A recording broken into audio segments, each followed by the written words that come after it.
katak. Iya, Bapak. Di mana pernah kalian lihat atau kalian pernah baca atau dengar hewan percobaan menggunakan katak? Itu Bapak yang uji tentang tulang katanya salah. Yang katak Iya kah? yang dilakukan pembedahan itu ya? Iya Bapak, iya. Yang katak direbus itu. Katak direbus. Iya Bapak, apa sih? Bapak yang katanya itu kemarin saya dengar. Ada Bapak, kemarin saya dengar kakak tingkat lakukan percobaan yang itu. Cuman kan kita tidak dapat gitu. Oh, jadi ada sekitar 8 sampai 11 itu hewan percobaan yang bisa digunakan dalam penelitian farmakologi. Tapi sejauh ini untuk penelitian katak sebenarnya tidak masuk dalam ruang lingkup pengujian aktivitas secara farmakologi. Yang kalian lihat atau kalian dengar itu adalah proses pembedahan saja. Mau dilihat di mana organnya itu di dalam. Nah, kalau untuk kita mau lihat bagaimana aktivitasnya itu tidak digunakan dalam bidang farmakologi karena struktur organnya katak itu tidak sama dengan manusia. Jadi itu tidak digunakan dalam pengujian menggunakan hewan percobaan atau secara praklinik. Kalau misalnya saya sebut manusia, itu masuk enggak? Masuk Bapak, masuk. Soalnya kedokteran kan pakai manusia untuk pakai mayat. Iya Bapak. Ya, sebenarnya bukan hanya di bidang kedokteran, tapi ada beberapa disiplin ilmu. Disiplin ilmu seperti yang kalian mungkin baca secara uji klinis yang vaksin itu, vaksin COVID. Vaksin COVID Iya, itu yang uji klinis itu kan langsung diujikan ke manusia, tapi itu tahap selanjutnya sebelum masuk ujian klinis ini kita perlu lakukan dulu uji praklinis. Nah, itu yang digunakan hewan percobaan. Jadi ada tikus, mencit, monyet, kera, anjing, kucing, kelinci. Nah, itu beberapa contoh hewan yang sering digunakan dalam penelitian farmakologi secara praklinik. Gitu. Nah, di sini ada beberapa periode sebelum satu obat itu satu obat itu ditemukan. Jadi ada periode-periode sebelum penemuan. Nah, ini kan kalian sudah pelajari waktu ilmu dasar farmasi ya. Jadi kalian bisa tahu fase-fasenya itu pada saat ditemukannya suatu obat itu, kemudian dilakukan yang awalnya hanya berupa coba-coba, tiba-tiba langsung ditemukan satu obat yang berasal dari tanaman. Dan itu sebenarnya bukan waktu yang singkat, tapi butuh waktu yang lama dalam menemukan satu bukan menemukan beberapa obat, tapi satu obat itu ditemukan, dibuat itu berdasarkan jangka waktu yang lama, bisa sampai 15 sampai 20 tahun hanya menemukan satu obat dengan beberapa metode yang digunakan, mulai dari percobaan praklinis, kemudian uji klinis, kemudian dilakukan pembuatan sediaannya, kemudian dilakukan beberapa uji selain dari uji praklinis dan uji klinis. Nah, dan itu pada saat dilakukan pengujian akhir pada uji klinis itu tidak langsung dibuat, harus disetujui dulu. Jadi ada namanya FDA, jadi organisasi obat dan makanan, itu harus disetujui dulu sampai betul-betul obat tersebut didistribusikan ke seluruh dunia. Itu. Jadi di sini ada sebelum penemuan, kemudian penemuan obat, kemudian dilakukan uji praklinis itu membutuhkan waktu 3-6 tahun. Kemudian dilakukan uji klinik fase 1, fase 2, fase 3. Sebenarnya ada sampai fase 4. Fase 4 sebenarnya. Tapi di sini dijelaskan hanya fase 3 karena fase 4 itu sebenarnya fase lanjutan. Fase lanjutan, jadi tidak masuk dalam periode ini. Jadi itu kisarannya itu 6-7 tahun. Dengan fase 1 itu membutuhkan 20-100 orang pengujian. Kemudian fase 2 100-500 orang. Kemudian fase 3 kisaran 1.000-5.000 orang. Dan itu membutuhkan waktu sekitar 6-7 tahun untuk pengujiannya. Kemudian masuk ke tahap persetujuan. Nah, persetujuan juga ini butuh waktu kisaran 0,5 sampai 2 tahun.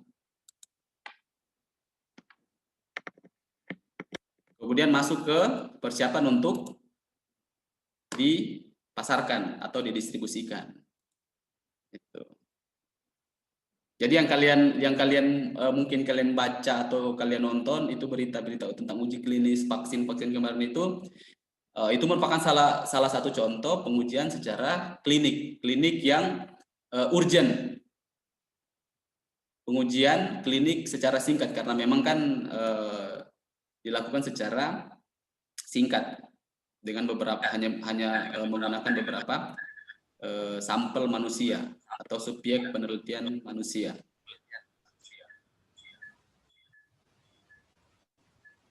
Nah, ini secara garis besarnya, yang pertama itu percobaan kimia pertama. Nah, ini mulai dari proses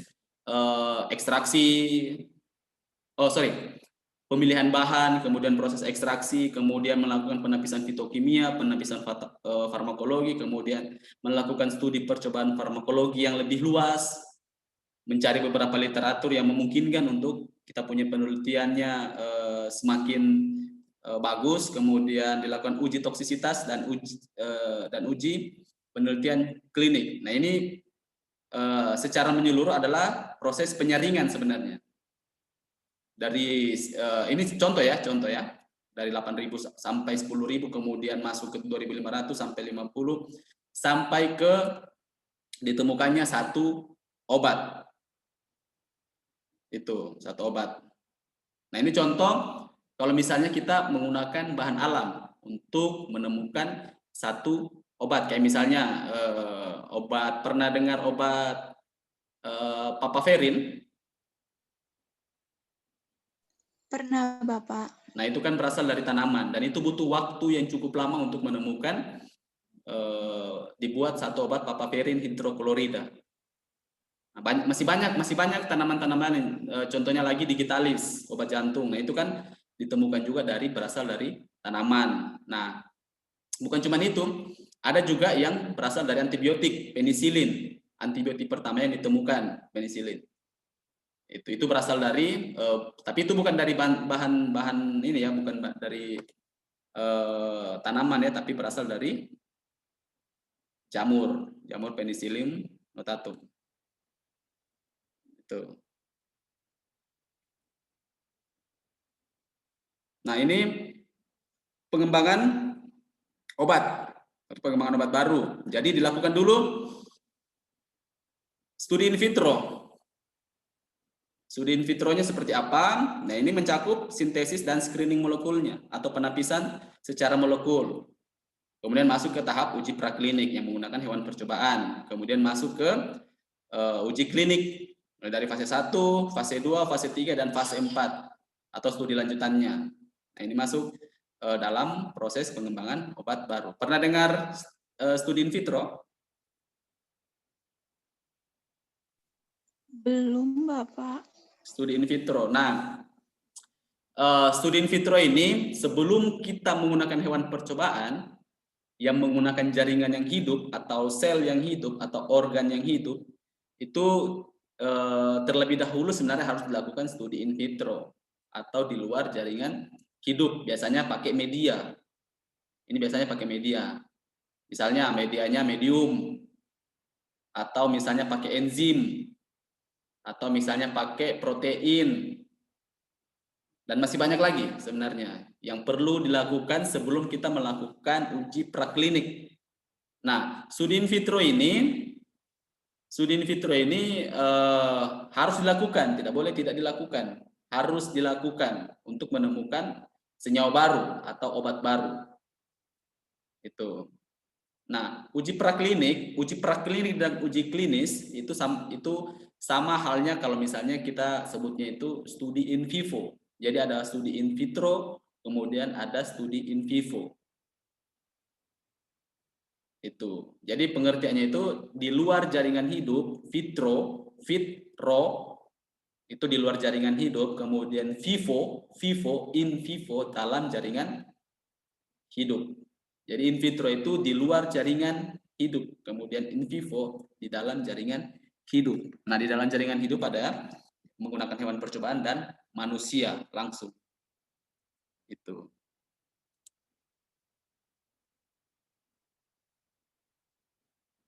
Nah, ini jadi pengembangan obat dan obat tradisional itu mirip ya. Jadi mulai dari kita menemukan jamu, tanaman itu kita kemudian kita buat ramuannya dalam bentuk jamu, kemudian dari jamu kita standarisasi sampai ditemukan herbal terstandar. Sudah pelajari nih kan di fitokimia kan?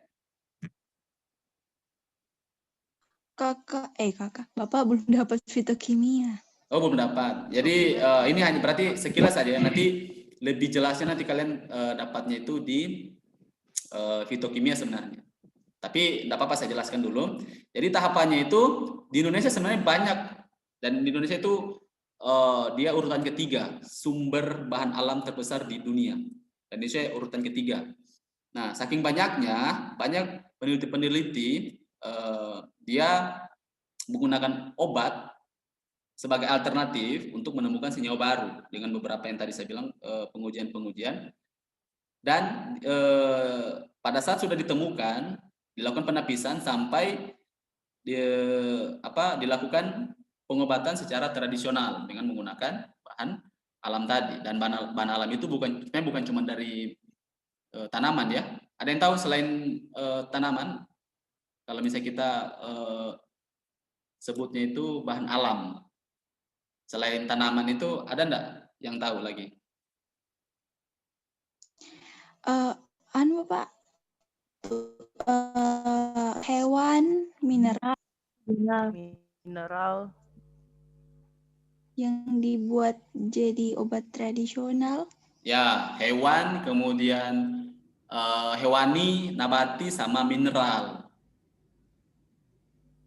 Itu. Jadi 3 sumber itu yang paling banyak digunakan dalam penemuan atau pengembangan obat baru. Nah, setelah dilakukan pengobatan secara tradisional atau biasanya masyarakat awamnya itu menggunakan pengalaman empiris atau maksudnya berdasarkan pengalaman yang secara sederhana itu dilakukan perebusan. Nah, itu dari apa ini? Dari pengalaman-pengalaman itu muncullah sebuah ide, sebuah penelitian dengan ide baru, bagaimana caranya bisa dibuat yang lebih kompleks, yang sudah terstandarisasi lah, sehingga dibuatlah dengan suatu produk yang bisa digunakan secara luas oleh masyarakat dengan penyakit-penyakit tertentu ya, mulai dari jamu, kemudian obat herbal terstandar, kemudian fitofarmaka.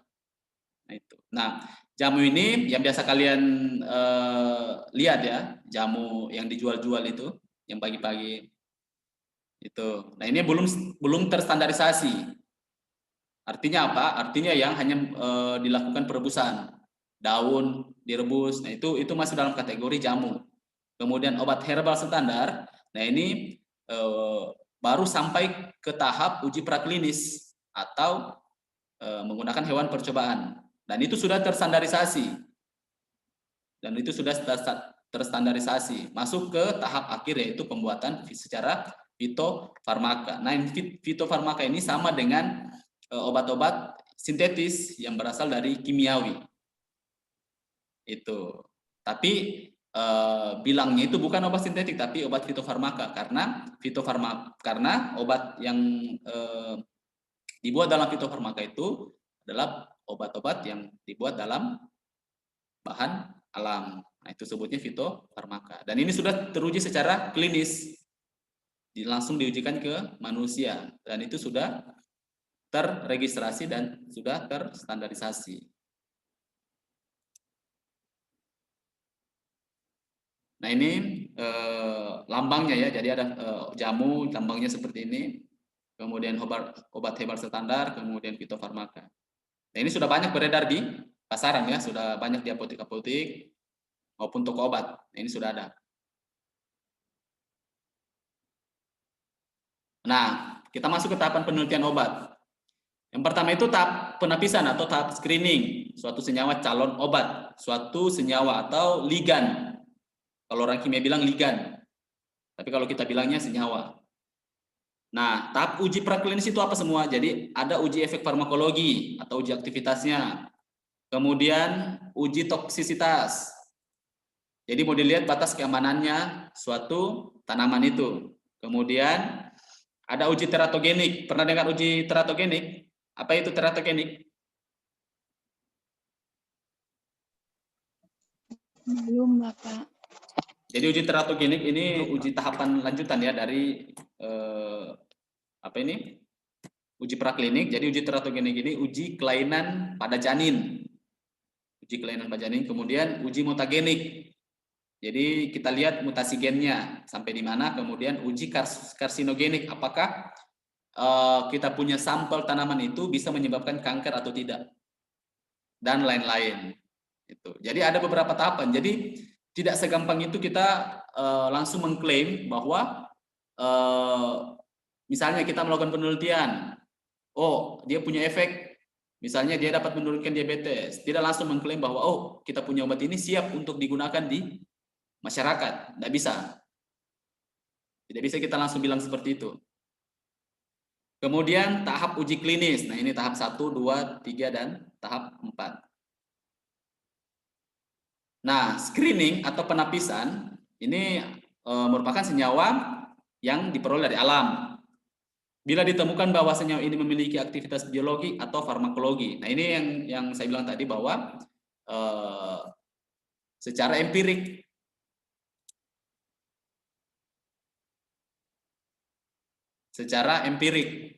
itu. Makanya kita sebagai orang farmasis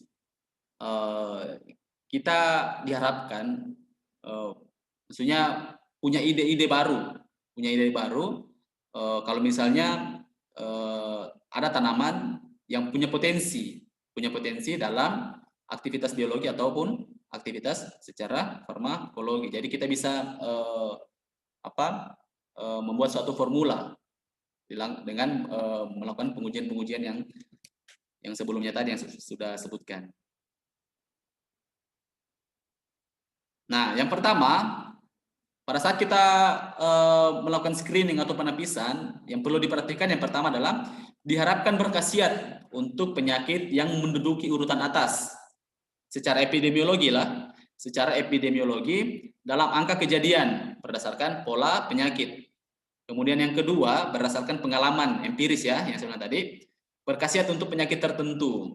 Dan ketiga, merupakan alternatif pengobatan yang jarang untuk penyakit tertentu. Seperti misalnya penyakit AIDS dan kanker. Itu. Nah, ini yang apa ini? Yang sedang dalam perkembangan obat, yaitu penyakit AIDS dan kanker. Nah, ini memang yang agak sulit untuk dilakukan dan sementara dilakukan sampai sekarang. Jadi kita berharap bahwa AIDS itu bisa ada tanaman fitofarmakanya yang berasal dari bahan alam maupun dengan penyakit kanker yang bisa dibuat dalam bentuk fitofarmaka. Nah, uji efek farmakologi itu yang pertama itu adalah diperolehnya informasi tentang efikasi, kemampuan untuk memberikan efek atau efek farmakologi, dan profil farmakokinetikanya melalui proses ATME tadi, ATME yang ini ya yang kalian sudah ini. Kemudian menentukan apakah dapat diteruskan dengan uji pada manusia. Yang pertama itu adalah menggunakan uji clearance tentunya ya. Dan ini tidak mudah ya, tidak gampang. Tidak gampang. Jadi harus mengikuti prosedur. Apakah pada saat sudah dilakukan uji praklinis langsung kita bilang langsung ditujukan ke manusia? Tidak. Harus ada persetujuan dulu. Apakah betul bisa dilakukan langsung uji ke manusia atau tidak? Itu.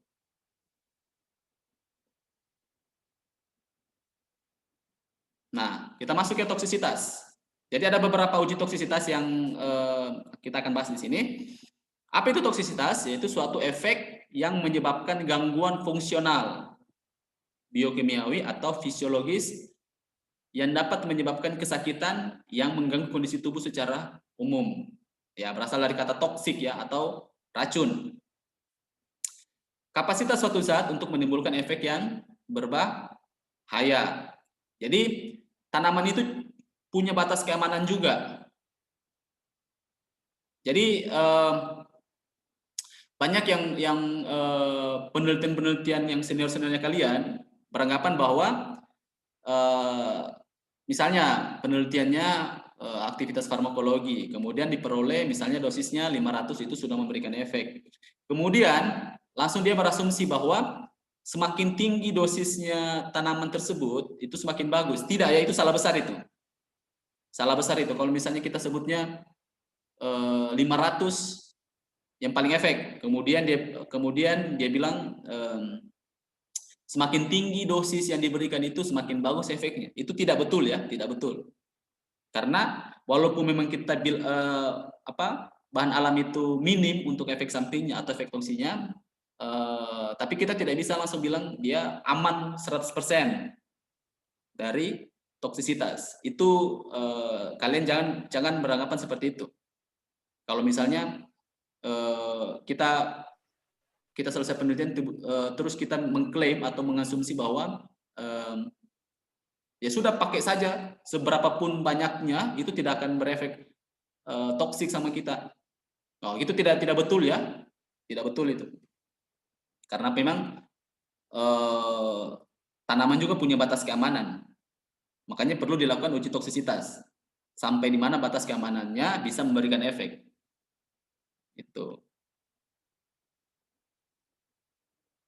Nah, ini yang biasa istilah-istilah yang biasa digunakan dalam pengujian toksisitas suatu zat atau suatu sampel atau suatu senyawa.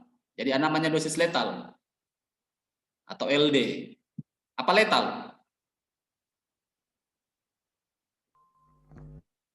Apa letal? Tes. Apa letal? Atau panjangnya itu letalis? Dosis yang dapat menyebabkan kematian. Dosis yang dapat menyebabkan kematian, Pak. Ya, itu kalau dosis letal. Tapi kalau saya bilangnya letal atau letalis itu adalah kematian. Oh iya. Jadi Siapa, Pak? kalau misalnya secara praklinis atau kita langsung kita mengujikan ke hewan itu kita bilangnya dosis. Dan ini dosis ini ada beberapa macam lagi. Tapi yang pertama di sini adalah dosis letal atau letalis. Kalau biasanya orang bilang letalis dosis. Jadi apa itu? Jumlah zat yang betul-betul masuk ke dalam tubuh organisme. Jadi uji yang menyebabkan respon berupa kematian organisme uji. Untuk mencari dosis aman, nah ini saya bilang dosis aman. Jadi perlu menggunakan LD50 atau dosis letal 50 atau dosis yang mematikan 50% organisme uji. Itu. Termasuk manusia. Itu. Nah, kalau misalnya kita melakukan secara in vitro atau di luar jaringan hidup kita bilangnya konsentrasi letal atau LC. Letalis konsentrasi. Jadi pengertiannya sama. Jadi tapi kita bilangnya konsentrasi. Oh ya, nanti kalau misalnya mati, kalian masuk lagi ya Zoom-nya ya. Nah, kalau mati nanti kalian bisa masuk lagi untuk Ya, Pak, ya, Pak. kita lanjutkan. Ya, Jadi Pak. konsentrasi letal pengertiannya sama, cuman dalam kategori di luar jaringan atau di luar tubuh organisme. Makanya kita bilangnya konsentrasi. Ini menyebabkan respon berupa kematian juga organisme uji. Itu. Jadi mempermudah menentukan konsentrasi zat yang aman, yang boleh ada di lingkungan. Itu. Maksudnya di lingkungan jaringan hidup ya, jaringan hidup. Itu. Nah, ini ada beberapa kategori atau beberapa tahapan dalam melakukan uji toksisitas. Yang pertama ada toksisitas akut. Toksisitas akut, kemudian toksisitas jangka pendek atau biasa disebut dengan toksisitas subakut atau toksisitas subkronik. Nah, kemudian yang ketiga adalah toksisitas jangka panjang. Nah, ini perlu waktu yang cukup lama untuk melakukan uji toksisitas. Nah, apa tujuannya? Untuk toksisitas akut, yang pertama itu menentukan dosis zat 50%. Kemudian untuk mengetahui mekanisme dan target organ dari zat toksik yang diuji. Kemudian yang ketiga adalah menentukan range dosis atau interval dosis atau variasi dosis. Untuk uji berikutnya yang merupakan uji farmakologi, kemudian toksisitas subakut, subkronik, dan toksisitas jangka panjang. Yang keempat, untuk mengklasifikasikan zat uji, apakah masuk kategori praktis tidak toksik, super toksik atau yang lain. Kemudian yang kelima, mengidentifikasi kemungkinan target organ atau sistem biologi yang dipengaruhi. Itu. Nah, ini lanjutannya. Jadi untuk mengetahui yang keenam, untuk mengetahui hubungan antar dosis dengan timbulnya efek. Seperti perubahan perilaku, koma sampai menimbulkan kematian. Kemudian yang ketujuh, mengetahui gejala-gejala toksisitas akut sehingga bermanfaat untuk membantu diagnosis adanya kasus keracunan. Kemudian yang selanjutnya untuk memenuhi persyaratan regulasi. Nah, ini maksudnya perundang-undangan ya, persyaratan untuk perundang-undangan. Jika saat uji tersebut akan dikembangkan menjadi produk obat. Kemudian yang kedelapan, mencari zat-zat yang potensial sebagai anti kanker. Nah, ini selalu jadi topik utama adalah anti kanker. Tuh.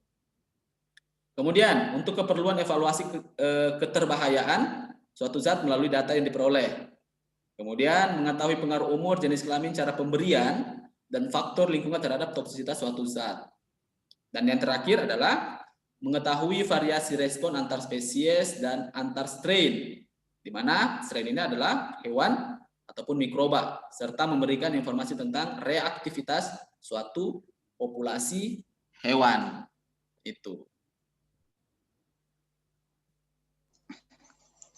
Bapak, nomor 1 sampai 5-nya ini di mana? Ya. Ini? Nomor 1 sampai 5-nya. Oh, iya Bapak. Sorry Bapak, sorry. Itu. Nah, ini ada beberapa kategori yang tadi sudah ini ya, yang tadi yang mana tadi? Yang ini praktis tidak toksik, super toksik atau yang lain-lainnya. Nah, ini kategorinya. Ini dalam menentukan nilai LD50-nya dari suatu sampel tadi itu. Jadi ada super toksik, nilainya itu untuk nilai LD-nya itu 5 mg per kilogram berat badan atau kurang atau di bawahnya 5. Itu super toksik. Kemudian amat sangat toksik itu 5 sampai 50 mg kilogram berat badan. Kemudian sangat toksik itu 50 sampai 500 mg per kilogram berat badan. Kemudian toksiknya sedang itu 0,5 sampai 5 gram per kilogram berat badan. Kemudian toksik ringan itu 5 sampai 15 gram. Kemudian praktis tidak toksik itu di atas 15 gram per kilogram berat badan. Itu. Nah, ini kita harus mengacu pada ini untuk menentukan bahwa kita punya sampel tanaman itu yang kita sudah lakukan uji toksisitas itu, dilihat sampai di mana batas keamanannya berdasarkan kategori ini. Itu.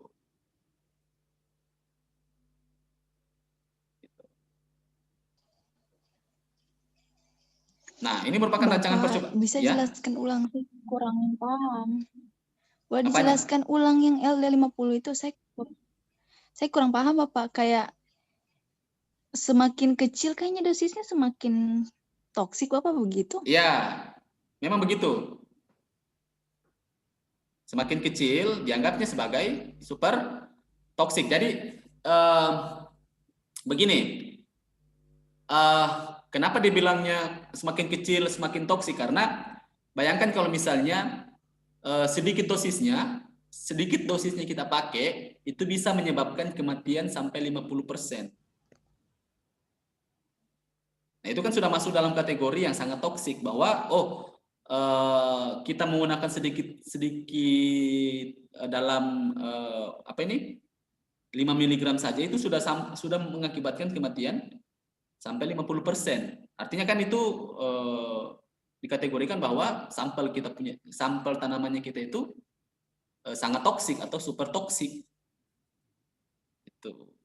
Beda kalau misalnya dalam range ini toksik sedang, toksik ringan, dan praktis tidak toksik yang agak sedikit banyak kita pakai itu. Bapak, berarti tidak semua obat semakin tinggi dosisnya semakin berbahaya. Maksudnya bagaimana? Berarti tidak semua obat yang semakin tinggi dosisnya semakin berbahaya, Bapak. Kayak ini kan kayak semakin tinggi dia semakin tidak berbahaya gitu. Ya. Jadi begini,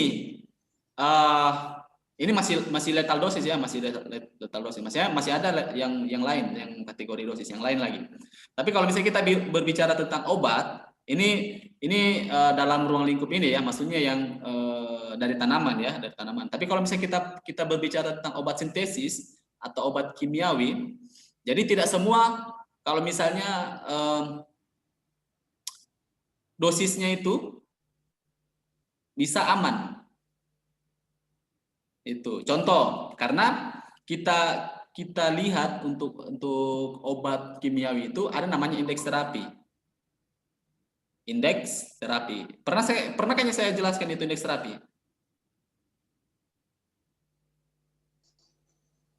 Pernah kan? Bapak.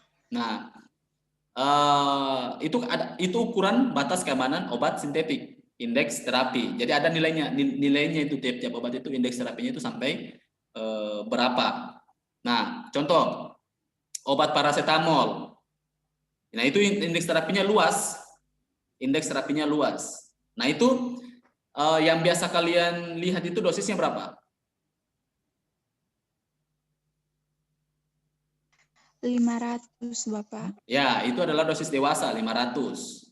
Nah, kalau misalnya saya naikkan dosisnya paracetamol sampai 2000 gram. Apakah kita overdosis?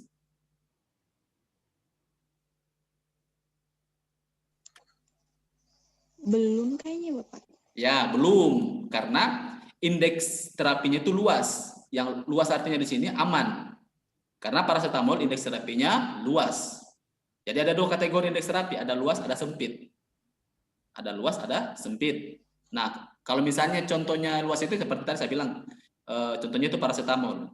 Jadi mau ditingkatkan berapapun sampai kalau tidak salah sampai 4 gram, 4000 mg kita minum itu tidak akan memberikan efek toksik sama kita atau tidak menyebabkan overdosis karena indeks terapi paracetamol itu luas.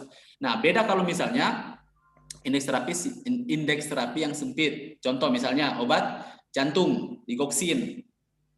Nah, itu indeks terapinya sangat sempit. Jadi kapan kita naikkan sedikit saja dosisnya, itu bisa menyebabkan efek toksik atau menyebabkan kita mengalami overdosis. Itu. Jadi itu bisa menjadi gambaran ya. Kalau misalnya kita berbicara tentang obat kimiawi, obat yang sudah yang beredar. Jadi kita bisa lihat batas keamanan itu melalui indeks terapi. Itu. Nah, kalau ini kan kita belum tahu indeks terapinya seperti apa. Makanya kita perlu melakukan uji toksitas berdasarkan nilai LD50, kemudian